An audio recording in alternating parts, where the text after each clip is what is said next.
کل جو چیئرمین صاحب نے جو پالیسی اناؤنس کی اس پہ حکومت سندھ فوری طور پر عمل پیرا ہے،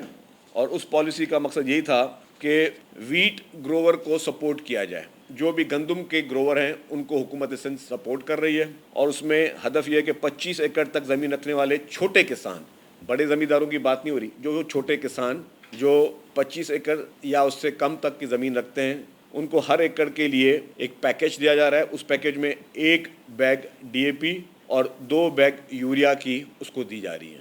تاکہ اس کو انکریج کیا جا رہا ہے کہ آپ اس کو وہ گندم لگائے.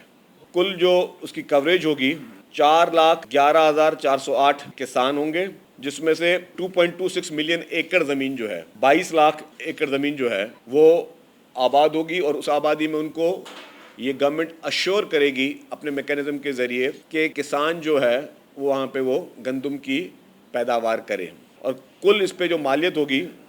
وہ 55 ارب سے زائد حکومت سندھ اس پہ خرچ کر رہی ہے.